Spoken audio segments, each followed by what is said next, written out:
give me a moment's peace and take out the trash. We pay taxes for people to come and take the garbage. Hey, listen, Greenie, no more sneaking rides to the junkyard. Yeah, man, take a taxi when you want to go to the junkyard. Hello and welcome to Hot Trash Unlimited, the show where me, Caleb, and me, Joe, along with our special guest, Bryce. Everybody's always taken off guard when we do it. We never tell them what's going to happen. Yeah, it's fun. Look, I don't know how I got here, but I have a feeling that Spider-Man was probably involved. We go to the theaters and we watch movies that we hope will be hot trash. And Morbius, which is what we saw this week, it had a lot of potential to be. I have a rare blood disease, and I'm running out of time. This could be my last chance. You're up to something. What is it? It's not exactly legal. I want to see you get hurt more than you already have. This would be a cure.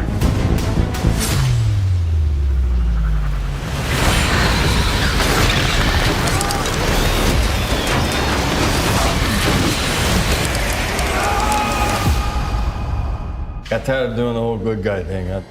What's up, Doc? Okay.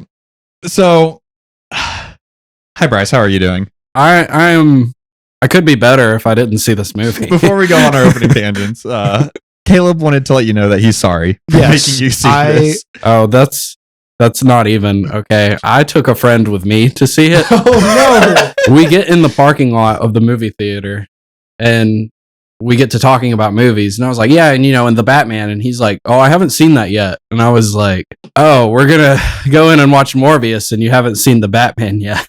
Well, okay. Feels bad. Here's what I'll say.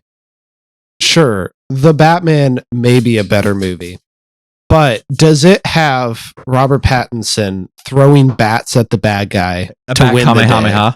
Yeah. Literally the charge shot. Yeah. So this is how we get to the 6 trillion tickets we need to sell. We keep inviting people to come to the podcast. We invite one, they invite one other, and then it just keeps trickling down. 6 trillion, baby. It'll make it one day. So Morbius it's a 2000s era bat movie, like vampire movie in 2020 era Sony superhero movies. In the spunk. Yeah. I will not but call not it the quite as good as a 2000s era vampire movie. It's not as good as Daybreakers, I'll give you that. You remember when Amy Pascal, when the first Venom was coming out, she's like, no guys, it's definitely in the MCU, trust me. Yeah. That's everything and about Kevin this movie Feige's too. Face just like, I don't know about that. That's everything about this movie. Other than that, I'll be honest, I can't quite give a plot description because I can. I fell asleep. This movie nothing happens. Yeah, this movie was so boring that between the boat scene where he turns into a vampire, then I fall asleep. I briefly wake up in time for him to say, I have become brothers with the bats. Then I fall asleep and I'm not awake till he's in jail again. See, I'm trying to think of what you missed in that moment. Not much happened. No, guys, this movie was so predictable. I had to pee at one point. And I chose to pee whenever Jared Harris came in and started talking to Matt Smith. And I said, okay, I've seen this 1,000 times. They're going to talk. There's going to be something about you're not my real dad. Yeah. And then Jared Harris is going to die. Yep. Sure enough, I go to the restroom. I come back and his claws are in his stomach. Yep. And I'm like, okay. I look at my friend. I'm like, did I miss anything? No. Okay. Little plot synopsis before we go back all over the place, I'm sure.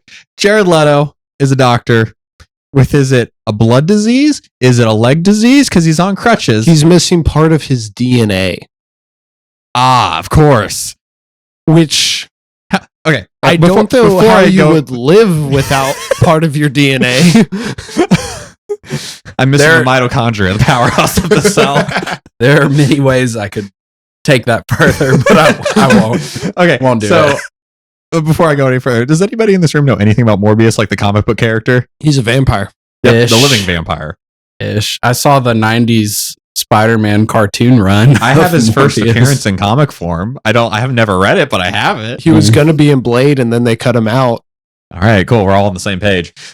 Arguably, that deleted post-credit scene was better than this post-credit scene in the movie. Oh yeah, Jared Leto. He has some incurable disease, and his friend Milo, except that's not his name. It's Lucius. But No, Lucien. Not Lucius. Lucien, but no, I'm going to call you Milo, and so is everybody else. And that's just we're gonna make it stick until you're like 35 years old. Yep. He's so yeah. They both have a disease. Dr. Michael Morbius is a genius. He gets a Nobel Peace Prize for his a Nobel Peace Prize. Oh, do But they actually? They don't say Nobel. They say Nobel. Oh man, Is it like a copyright thing? Did it has to be, right? I don't the know. Nobel Institute come up? It's like you get a guys, grammar award instead of a Grammy, I don't know. an Oscar instead of an Oscar. He rejects the Nobel Award, which is very noble of him. Because while he has created artificial blood that is very useful, it is not the cure to the disease, which is what he was trying to do. Yeah, it was literally just we need this movie to be PG-13, so we're gonna make blue blood. It just looks like ices. It's the way he's slurping it down. It's like a kid at the end of a summer's day with a Capri Sun. I've like instantly thought of like whenever you grab an item in a video game for like a potion, because he does the exact same motion every time. And then he does experiments on himself, and he becomes a vampire. And Matt Smith's also a vampire, and they fight. Yeah, that's when I fell asleep. So I don't know when Matt Smith became a vampire. It didn't show it. Happens it. off screen. This movie is such a It had to happen incoherent- off screen because it's a spinal tap like injection. Mm-hmm. How is a disabled person? How's he gonna know to put it in his spine? What I'm sad is as soon as he became a vampire, he lost all his drip that he was wearing. It was just normal suits after that. Imagine if Matt Smith had been in like the sweaters he was in earlier. I mean, like, and the makeup that he had on to make him look like It wasn't unhealthy. Makeup. It was For the to make him look makeup. unhealthy. Like, Yeah, they were just that all was like. so bad. But it was better than the effects when he becomes a vampire. It's true. I was like, that was That I would have wanted to be practical, but it was just so. Well, then they couldn't keep doing jump Gross. scares with it. They couldn't keep on going.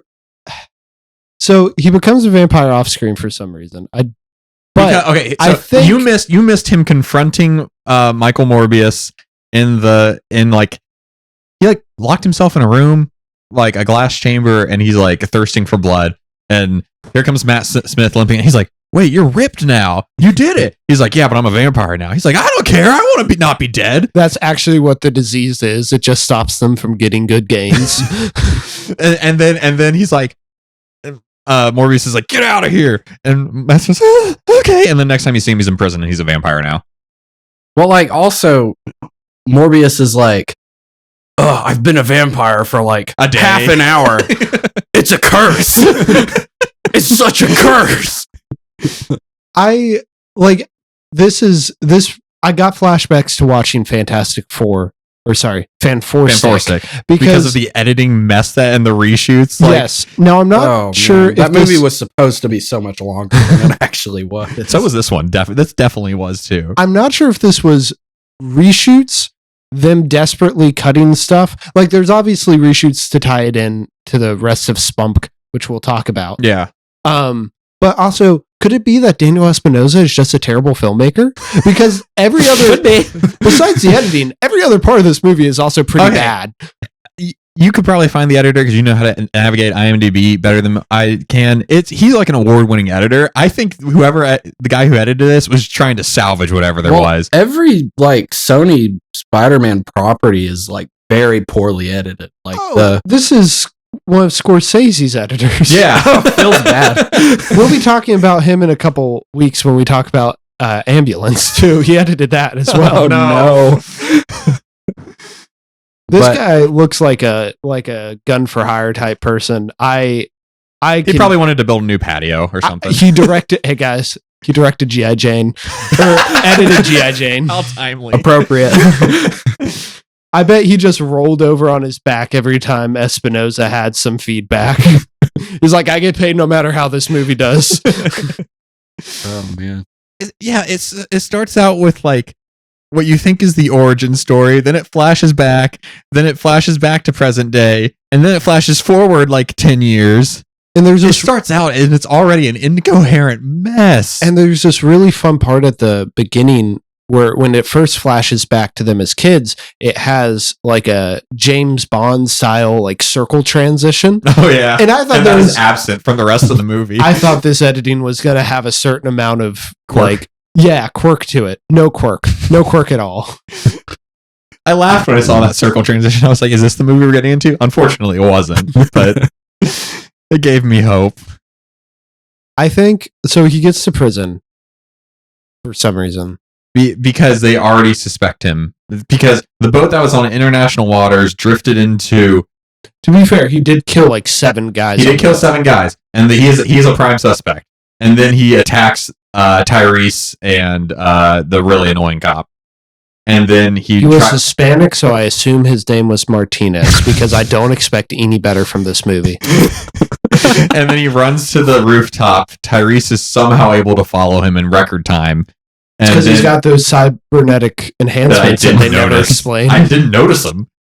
And then you think something's about to happen, and then Tyrese is like, don't do it. And then it cuts and he's in jail. Guys. Well, what was the deal with like the wind right there? Like, I don't know. Or it was like sucking him off? Or yeah. I think. That was bad wording, by the way. Yeah, it was. It was. I think that was supposed to be like hinting towards the subway sequence.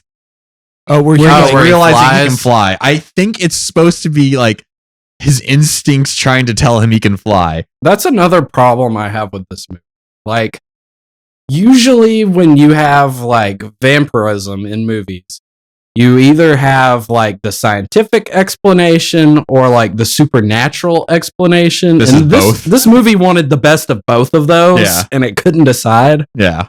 The other cop is not Martinez. I apologize. It's Rodriguez.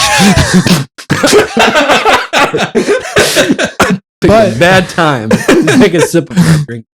But like, what I find funny about Tyrese Gibson and Rodriguez, because Tyrese Gibson, he's been in the Fast and Furious movies. He knows how to do. That's not like a badge of honor. No, but he knows how to do blockbuster. He knows how to do like comedic relief. He just stands there. What was the point of his character? They reference it in the movie. Rodriguez is like, don't worry, I'll collect the crime scene evidence because you're just going to stand there. Like he literally just is looking around. It must be that Dr. Michael Morbius. Rodriguez literally does everything. He has to carry the weight of all of those scenes.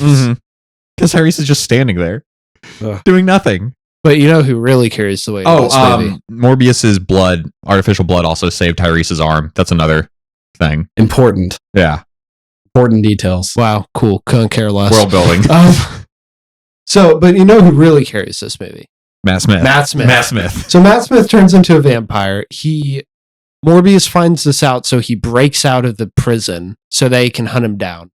And yeah, after Matt Smith has given him the blood, because Matt Smith's like, no, it's not a curse. You're going to be better than everybody. So I'm going to kill you to prove that you're going to be better than everybody. Matt Smith vampire is having the time of his life. He is, but it also feels like he's restrained at the same time. It's like he knew what movie he was in, but he didn't want to insult anybody else. Like, so he's having the time of his life, but he's not completely abandoning like any sense of. He's playing it exactly like someone who had to deal with a bunch of Stephen Moffat dialogue for a large portion of his career. I feel like he watched Birds of Prey and was like, Ewan McGregor, I want to be that. Except like Ewan McGregor, at least there are other people in the movie who like are kind of matching his energy. Yeah. And this it's just Matt Smith. Yeah. And dancing shirtless every moment he gets. And Jared Leto because Jared Leto is Academy Award winning Jared Leto, who has always been a supporting actor in Dallas Buyers Club, in American Psycho, House of Gucci. Yeah, Requiem The for a Little Dream. Things. He finally gets his chance to lead this film, redeem himself after the Joker. And it feels like he was just the whole time in between shots, he was just on his phone on Reddit. Yeah. Like he did not care at all. Okay. I think I've made known my distaste for Jared Leto. Not really so much It's me, a Morbius. not so much for his acting capabilities. I mean, somewhat for his acting capabilities. I think he's way too into himself. But the guy can act. But there's absolutely no charisma at all. That's behind the this sad scene. thing. Yeah. This could be Leader better. of a cult, Jared Leto, is not using any of that cult leading energy. Is this going to be a career ender for him? No. No. No, he's been in. If Joker wasn't like the career ender thing. But like the thing about Joker is that there were a million other things in Suicide Squad that were the problem, and he was in like 10 minutes of it. He's everything in Morbius. Yeah, but again, he's not really like a problem so much as he is like just there. Like with like the rest. I wouldn't even go and say the rest of the movie is like a problem. It's just there. That's the problem with like it. it's It like could. yep, It's this is one of the movies. Every single decision is bad, but not in a way that adds up to it being interesting. Yeah. Movie was so boring. I have some praise to sing. It's not praise that I'm singing. It's just something. The effects when they're flying and doing vampire things are fun. I like the colors. So you like Nightcrawler? Yeah, I do. You like slow motion. Those were a little too much, but there was some dynamic looking camera shots and stuff. When there was something that was trying, it failed, but there was a little spark of that I saw. That There was were trying. so many so much potential. Yeah. That just wasn't realized. It just made it even worse. Yeah. It gets to the end.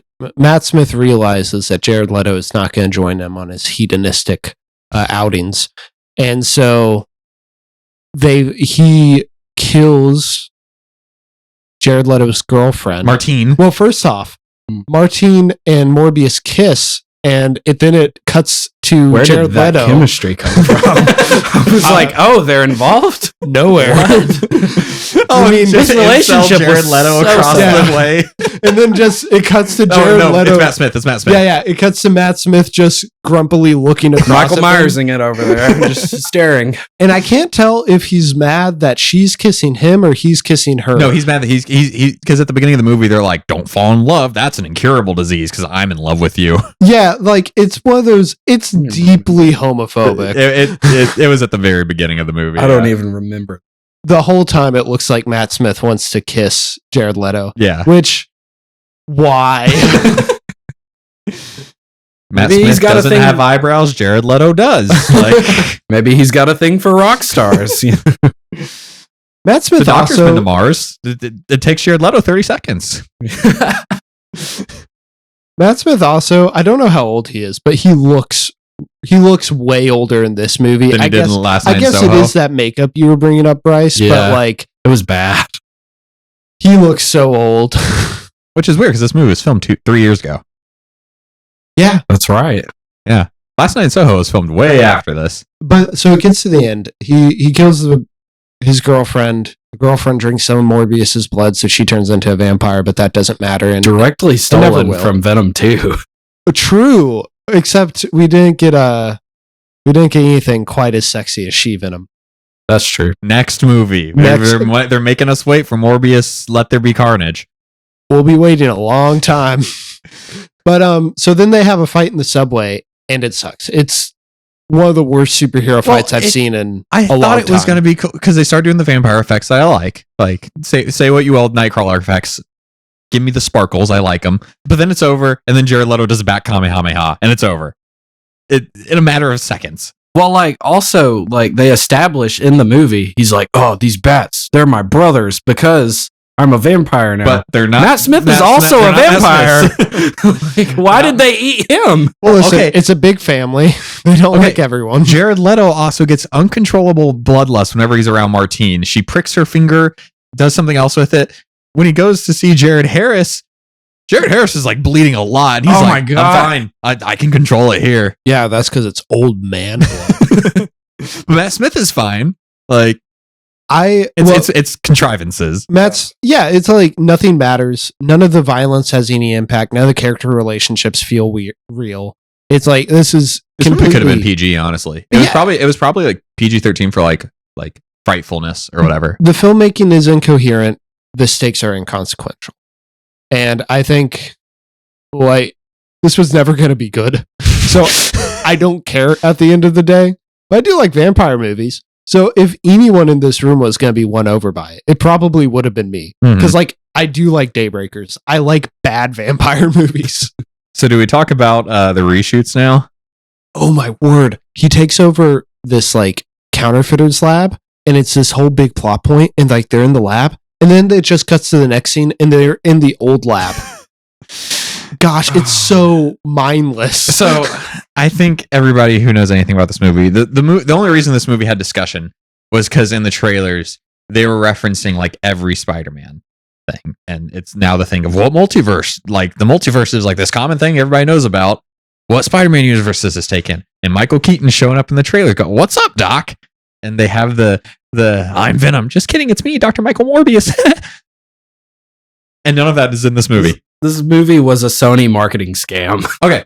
I read a comment that I want to read to everyone that I'm like, this might be I hate Redditors, but I am a Redditor, but this guy seemed to like have a general good idea. While you pull that up, there's also a stealth reference to the X-Men in this. Oh yeah, there is. Like there's a school for gifted children in New York. No.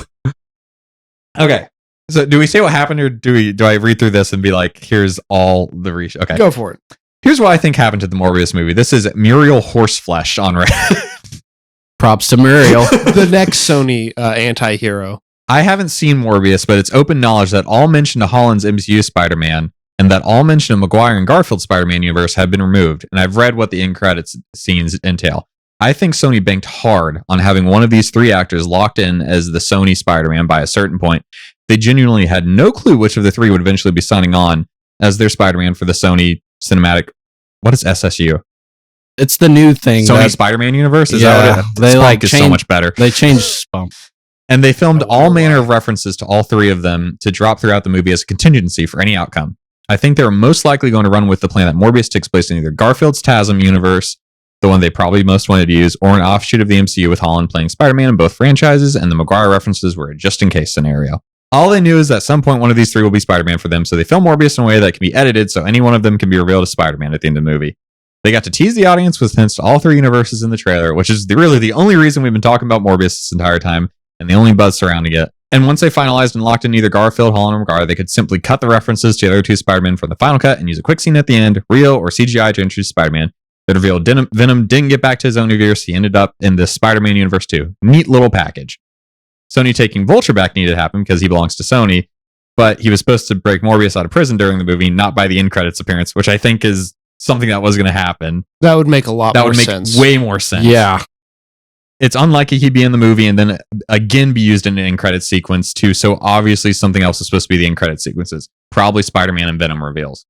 But Sony being Sony, they put all their eggs in one basket as time ticked on and no resolution with Holland happened, and neither Maguire or Garfield had signed on to tell them where to go. They start to get panicky, and this is where it kind of comes together for me. Put the movie back 6 more months because it got pushed for no reason in January. Yeah. Absolutely no reason to give us time to get a lock on a Spider-Man, they think, and it still doesn't happen until it gets to the point where they can't just delay any longer. They have to go with a different route. They cut all the references, create a second trailer released 4 months ago to mention the movie is in Venom's universe. Hastily refilmed Vulture's scene, so he's the big reveal at the end of the movie, even though he already showed him in the trailer, so it's no surprise. Yep. That would make a lot of sense because I'm pretty sure the roof. So that whole lab sequence, they take the lab, right, from the counterfeiters. Yeah. The only thing of consequence that happens in that lab is that Martine pricks her fingers and she has to go up to the roof while Morbius gets his bloodlust under control. I'm pretty sure that roof is the roof of the Horizon Labs building. I'm pretty sure if I went back and looked, it was just that roof. So, like, that would make a lot of sense. Well, this movie takes place in, like, a 500 square foot radius. Like, everybody's just walking to each other. But which Spider-Man do you think they would get? Because Andrew Garfield was nominated for an Oscar this year. Why would he come back to playing Spider-Man? Because he said he's down for it if the script's right. He's said he's down for it. Yes, but he was nominated for an Oscar. He clearly can be picky. This was also in 2020, like when this movie was supposed to come out. I don't think they'd get Toby because I think he's over it. Like he's just. Toby hasn't even done live action acting for like Yeah, 7 years. Toby's before definitely- he's done. He's out. Yeah, and he doesn't need to. He's probably doing pretty well. And also, he's a terrible person to work with.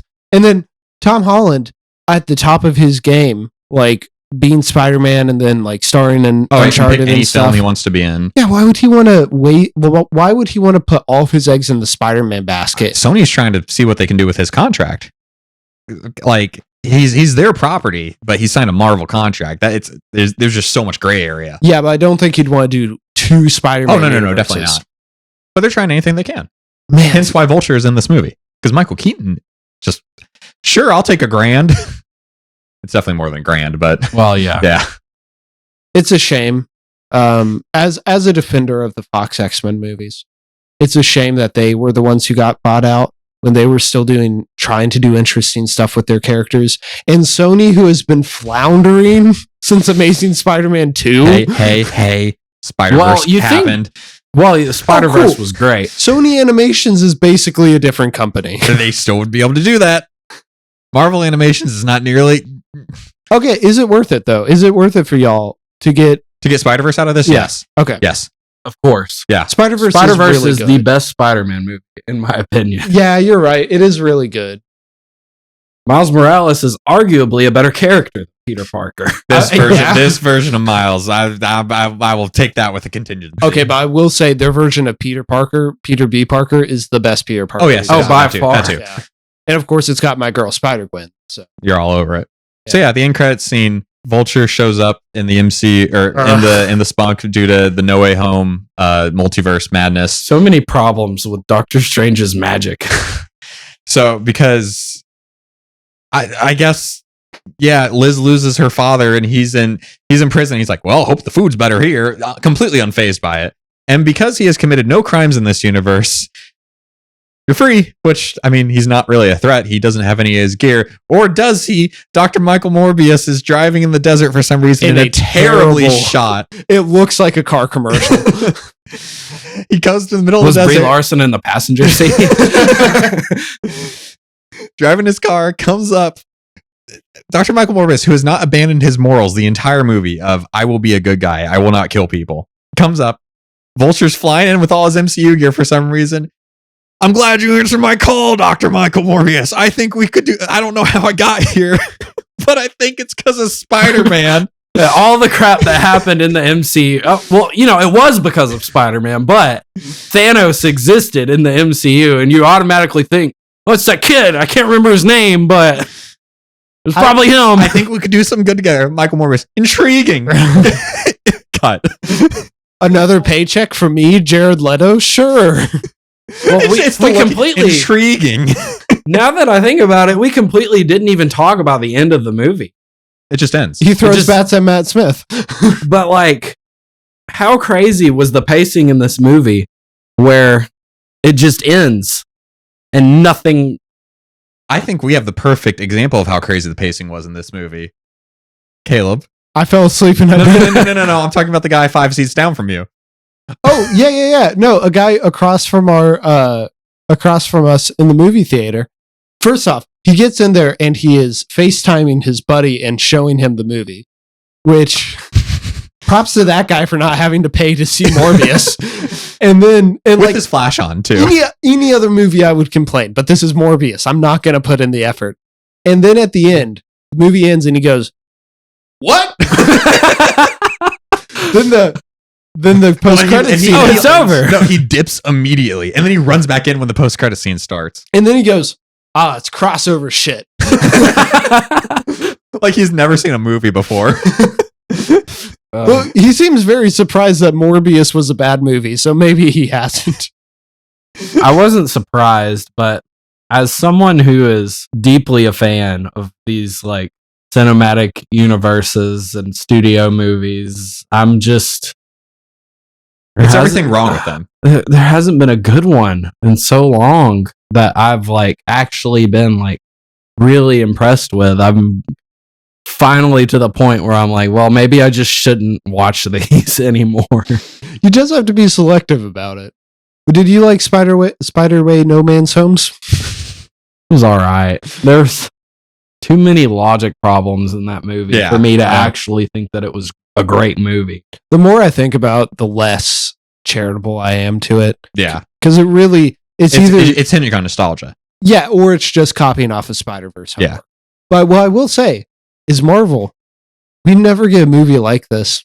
Because, like, not saying this is taking Not anymore. risks. Not anymore. No, but, like, we'll never get a movie as baffling as this from Marvel. I don't know. There's some movies where they're swapping directors like halfway through shooting and having to go through principal photography again. And you Talking about Star Wars or Marvel?